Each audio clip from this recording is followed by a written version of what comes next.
क्या कोई ऐसा दस्तावेज जो आज से 70 साल से भी पहले लिखा गया हो, आज भी हमारे लिए उतना ही मायने रख सकता है?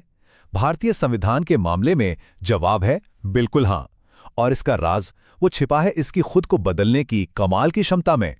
तो आज हम इसी दिलचस्प प्रक्रिया को समझने वाले हैं कि कैसे भारत का संविधान एक जगह रुकी हुई किताब नहीं, बल्कि एक जिंदा, सांस लेते दस्तावेज की तरह समय के साथ साथ खुद को बदलता आया है। तो ये संवैधानिक संशोधन होता क्या है? एकदम सीधे सरल शब्दों में कहें तो ये संविधान को अपडेट करने का तरीका है। सोचिए, समाज, हमारी ज़रूरतें, हमारी राजनीति, सब कुछ तो लगातार बदल रहा है। तो फिर भला देश का सबसे बड़ा कानून एक जैसा कैसे रह सकता है? इसीलिए हमारे संविधान बनाने वालों ने इसे न तो अमेरिका की तरह इतना सख्त बनाया कि बदलना ही नामुमकिन हो जाए, और न ही ब्रिटेन की तरह इतना लचीला कि कोई भी इसे आसानी से बदल दे।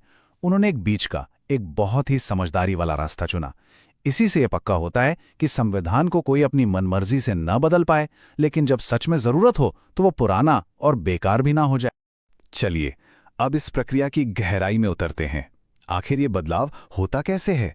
ऐसा नहीं है कि कोई भी कभी भी इसे बदल दे। इसकी एक तय प्रक्रिया है जिसे समझना बहुत जरूरी है। और उस प्रक्रिया की चाबी है ये नंबर, अनुच्छेद 368। इस नंबर को याद रखिएगा। भारतीय संविधान में बदलाव करने की जो रस्मी प्रक्रिया है, उसकी सारी शक्ति, सारे नियम इसी एक अनुच्छेद में दिए गए हैं।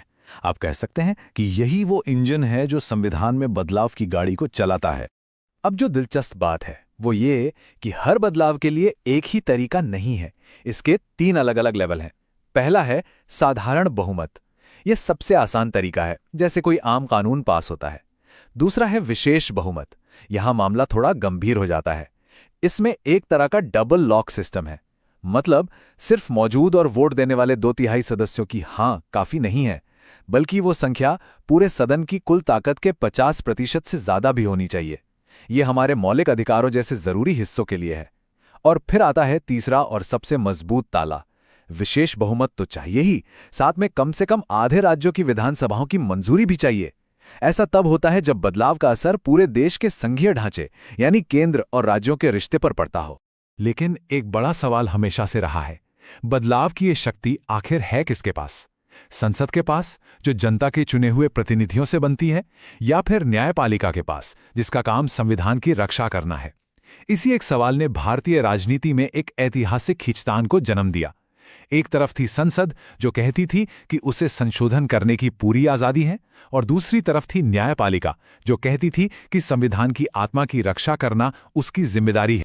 और इसी टकराव के केंद्र में यही सवाल था, क्या संसद के पास इतनी ताकत है कि वो संविधान के किसी भी हिस्से को, यहां तक कि हमारे और आपके मौलिक अधिकारों को भी बदल सके या छीन सके? इस एक सवाल ने दशकों तक देश की संसद और सुप्रीम कोर्ट को आमने सामने खड़ा रखा। इस पूरी कहानी में 3 बहुत बड़े मोड़ आए। पहला, 1967 में गोलकनाथ केस, जब सुप्रीम कोर्ट ने एकदम सख्त होकर कहा, नहीं, संसद मौलिक अधिकारों को छू भी नहीं सकती। फिर आया 1973 का वो ऐतिहासिक फैसला जिसने सब कुछ बदल कर रख दिया, केशवानंद भारती केस।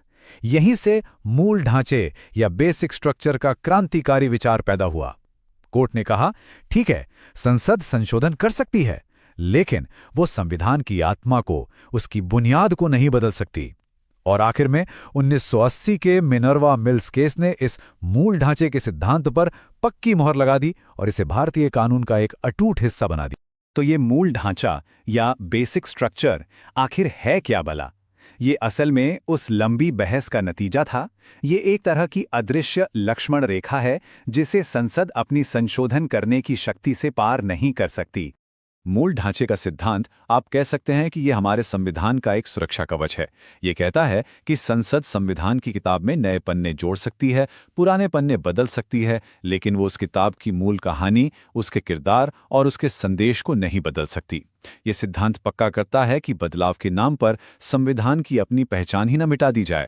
अच्छा, चलिए अब थियरी से निकलकर जरा असल दुनिया में आते हैं। देखते हैं कि इस संशोधन की प्रक्रिया ने सच में भारत को कैसे बदला है।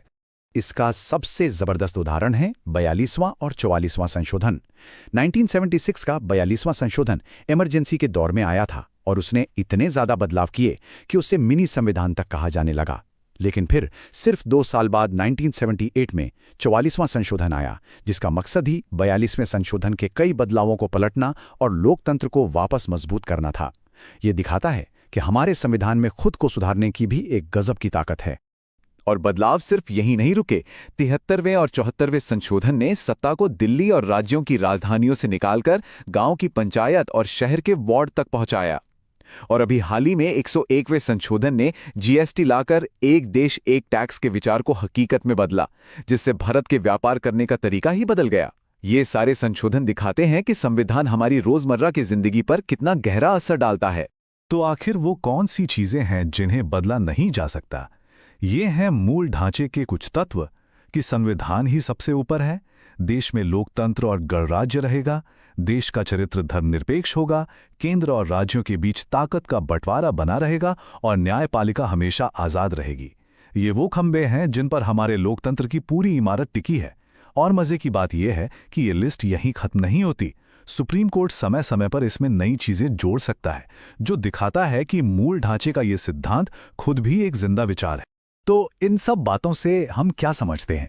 यही कि भारत का संविधान किसी पत्थर पर लिखी इबारत नहीं, बल्कि एक बहती हुई नदी की तरह है, जो समय के साथ अपना रास्ता खुद बनाती चलती है। और ये हमें एक बहुत ज़रूरी सवाल के साथ छोड़ जाता है। आने वाले समय में वक्त की ज़रूरतों के हिसाब से बदलाव करने और संविधान के मूल सिद्धांतों की रक्षा करने के बीच का ये नाजुक संतुलन कैसे बना रहेगा? ये एक